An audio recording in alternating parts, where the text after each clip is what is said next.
Hey everyone, welcome to God's Plan Your Part Year 2, where this year we're reading through and studying the entire New Testament one chapter at a time. Thanks again for joining us in discovering God's plan and your part in it. Today we're looking at Acts chapter 16, and we get introduced to Timothy, who's going to become a pretty big deal as we continue reading and even later into the New Testament.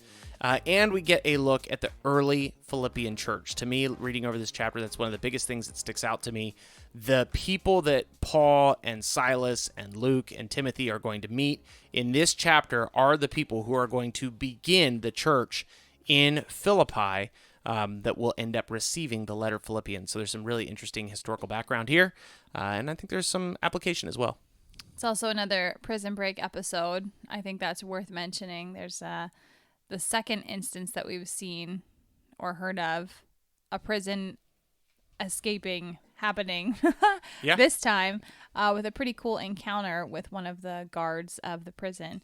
So I think it's worth mentioning. That actually is pretty interesting. Like at this point, I think we've heard of at least 3 prison breaks. 3? James and John, I think, very early on in the book. Peter, when he ends up like... I remember Peter. And then here, Paul and Silas. So I guess James must have been really forgettable. I probably talked about it, though. It's very common, apparently, in the early church, I would guess, would have been strengthened in their resolve and also their faith that God would deliver them from very difficult circumstances, because he seems to do it over and over and over again. Mm-hmm. So I guess maybe you probably, because I always, for some reason, I don't know, everything at the end of the chapter always sticks with me. So yeah, we'll go back a little bit, stuff at the beginning. Give a little bit of credit to Timothy. There is some really interesting background. Like you can do a pretty compelling study of just Timothy, but you have to pull sections of different books. Like he's kind of chronicled across different books of the New Testament. But an important detail here is that he is the son of a Jewish woman who was a believer, but his father was a Greek.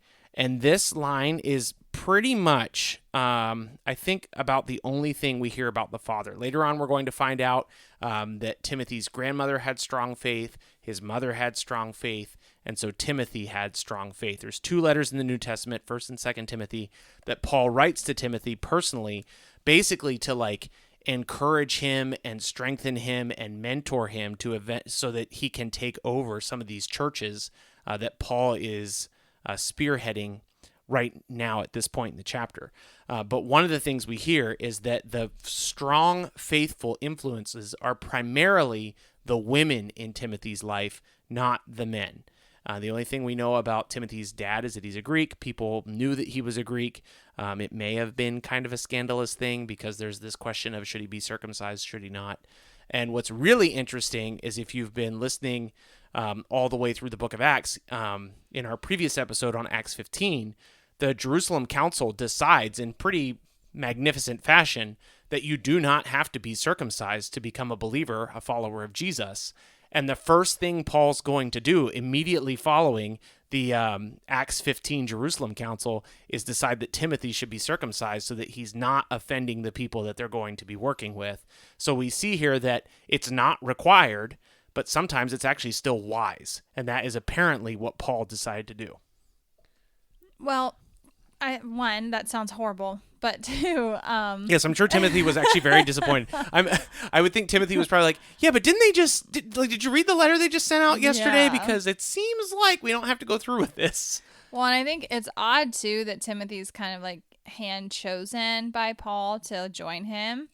And so there's I guess it would be honoring, oh, that's really great. But at the same time, oh my gosh, these weird stipulations now, too.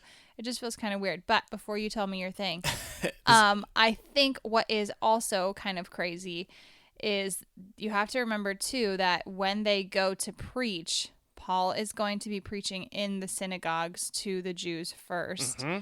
And so by doing that, it would almost be taking something that is so offensive to them and putting it in one of their most holy places and try to convince them of something that's very difficult already. Yeah.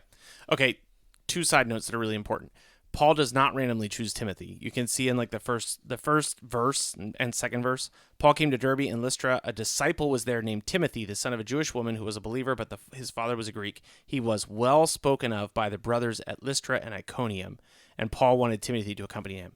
So Timothy's already pretty well known and pretty well respected locally because of his reputation for being a faithful man. Among Gentiles. Jews and Gentiles. Remember, his like a whole very big part of his family is Jewish. And so Timothy's probably very well suited to run in Gentile circles and in Jewish circles. Well, then I guess how does he become offensive all of a sudden to certain people he would have been he's going on missionary journeys. So he's going to be going from these cities where he's well known, this group of places where he's well known, to places where he's not well known. Well, I guess it still holds then too, because it's like this guy wants you to join him, but there are stipulations now to your ministry. Yeah, hey, like we want to do what we can to spread the gospel as quickly and as effectively as possible. Circumcision is going to be a thing we should do just to get it out of the way. The second thing I wanted to point out, in case you're listening to all this and thinking, this is very weird, how would people even know? That's always a question that I had early on. Like, how would you even know? Public baths are a huge part of this culture at this time. When Jenny and I visited Israel, we got to see some of these ancient cities, and there is like public bathrooms, public toilets, public showers. There's very little privacy. And so it actually would have been pretty well known who was circumcised and who wasn't, because people just observed those things very easily, either in the spa or in the public toilets. It was a pretty well-known thing, and it was not at that time a scandalous, gross thing or strange thing. So don't read over these things thinking like, wow, that's a deeply personal decision. What is Paul even doing involved in this situation? It would have been like pretty much well-known and pretty public knowledge. So that all gets sorted out. Timothy goes on the missionary journey with Paul. Again, Paul's going to be spending a lot of time investing in Timothy so that he can raise him up to take his place. And the first place they go is Philippi, because they have this vision where there's a Macedonian man calling for them to come to him. And so they decide to go to Macedonia, and they kind of set up shop in Philippi. Well, and then they also meet this woman named Lydia. I feel like she deserves a little bit of credit and airtime as well. So they find this lady Lydia. She's like super interested in what Paul has to say. Yeah. And she, I guess her faith is firmed up in what he says. Mm-hmm.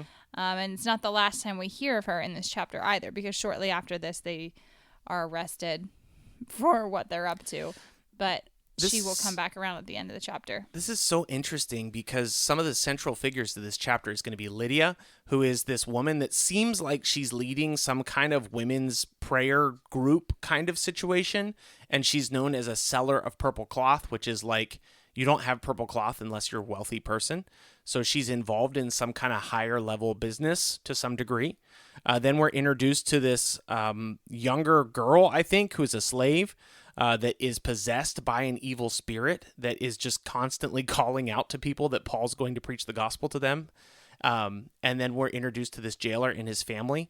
So Lydia, the seller of purple cloth, the slave girl possessed by a demon, and a Roman jailer are going to end up being like the three founding members of the Philippian church, which today, if you like were deciding to start a church plant, you probably wouldn't choose three people like that. Well, the jailer and his family too. Like it affected more than just the jailer himself. Like it went far beyond that, even to his own family. But Paul and Silas end up finding themselves in prison, and I'm not sure if I remember correctly, as a result of essentially just helping this young girl who has the spirit of divination. Yes, so she's possessed by a spirit, and her slave owners make a lot of money because she's apparently pretty good at telling people their fortunes, their futures. And so when Paul frees her from this oppression of an evil spirit, these slave owners are furious because they're not going to make money anymore. And so you can start to feel like the darkness of this city, the darkness of these people.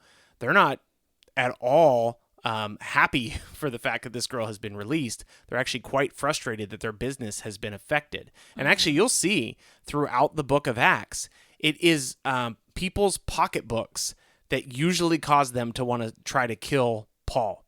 Like when faith starts to affect their money, that's when they're like, okay, we got to kill this guy because we are not making as much money as we used to. People are starting to follow Jesus. This is not a good thing. Time to kill this guy. So that is a pattern to look for because it happens a couple times. It's like position for the Jews, finances for many others. Yeah, it's just from group to group to group. A lot of times when people come en masse to the gospel and accept Christ, it changes the economy of those areas because a lot of the economy was based on evil spirits and idol worship and those kinds of things.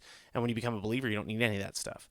And so a lot of times the economy would be affected. People would be furious because it's affecting their bottom line. And they like start an uprising against Paul. And that's exactly what happens here. And he finds himself in jail.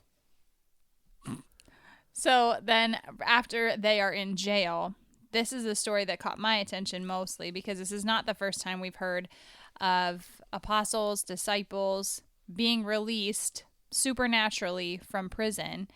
And in this case, the jailer who hears about this after there's this huge earthquake, all the doors just miraculously fly open. He's ready to take his own life.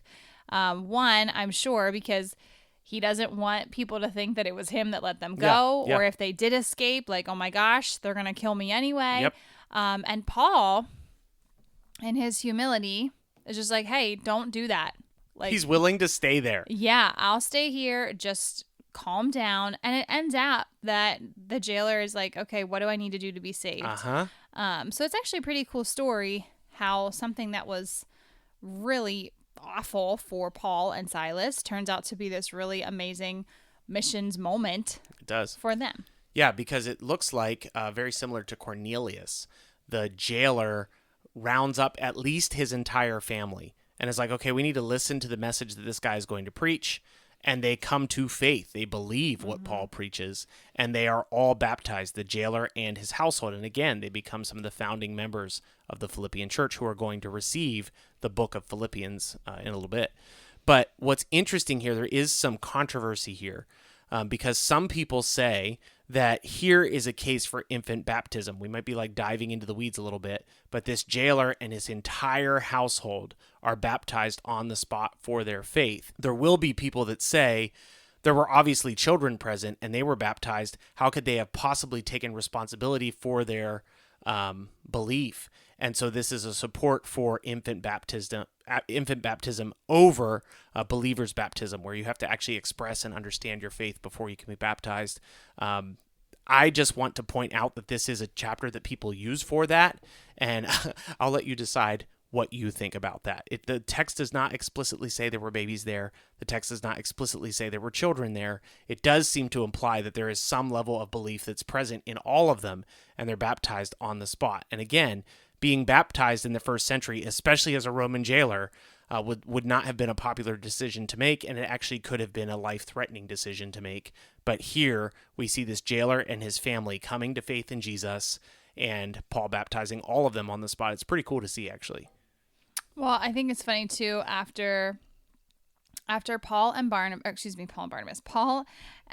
Silas are released from the prison, they're actually like, there's a lot of backpedaling that happens too, because they realize like who these men are. Yeah. Because they're actually Roman citizens. They're Roman citizens. Yeah. So like they basically say like, you're free to go, just go ahead and like do it quietly. They're like, no way. Like Paul actually speaks up and is like, there's no way we're leaving. You beat us, you put us into prison without any grounds. Like, you can come and talk to us yourself, which is interesting. It's like totally not what I would have expected, I guess, from Paul. But they do come back around and they apologize and say, like, go ahead, do your thing. And that's when they go and visit Lydia. Yeah. So it's so kind of weird how it all plays out. There will be people that make the case that Paul is a man that understands his civic rights, and he has no problem using his civic rights, his right as a member of the nation of Rome. He has no problem using those rights to support his faith and have them come under his faith. And so Paul is demanding what is due to him as a citizen because he knows it will serve the gospel well. And he continues to do that. At the end of his life, he appeals to be seen before Caesar so that he can be brought to Rome at no charge. Now, of course, it doesn't cost him any money, but it does cost him his life.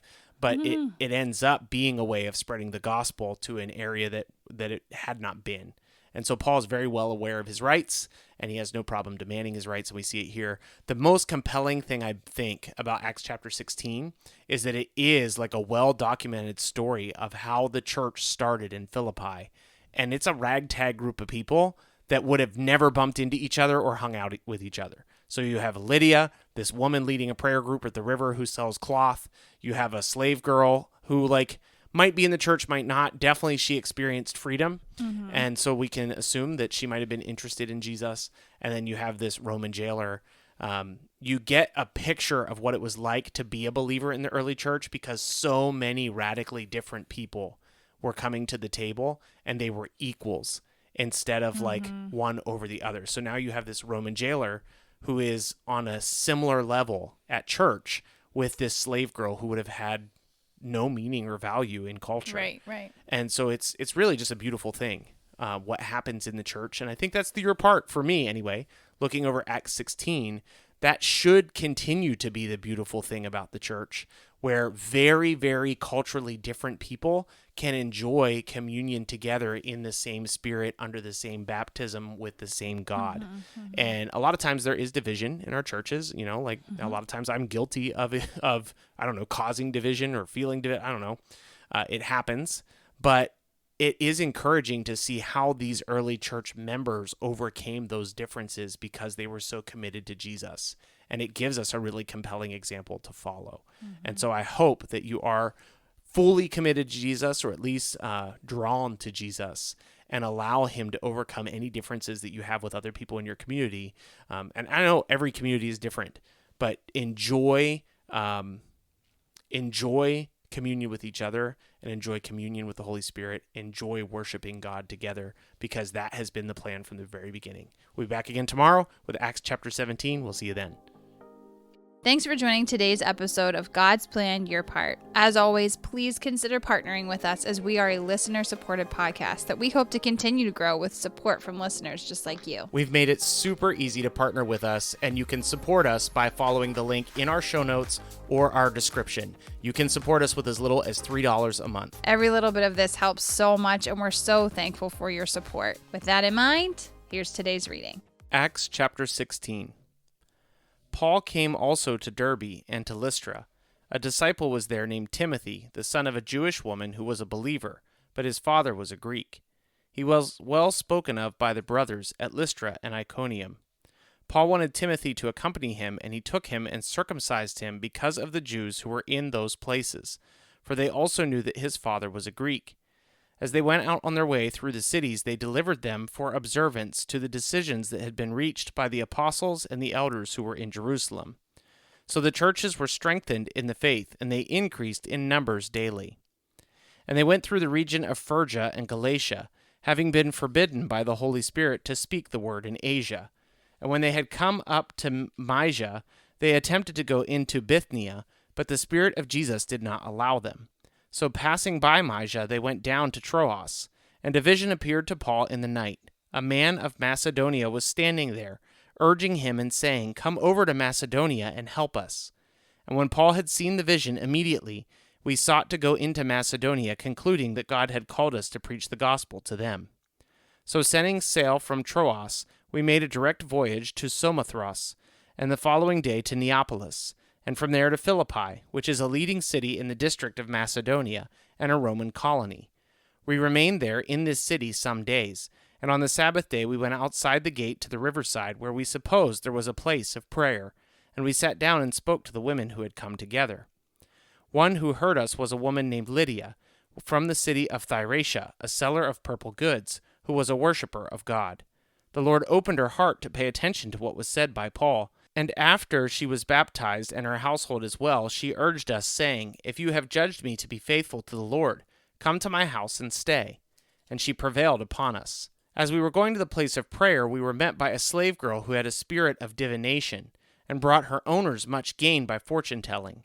She followed Paul and us, crying out, "These men are servants of the Most High God, who proclaim to you the way of salvation." And this she kept doing for many days.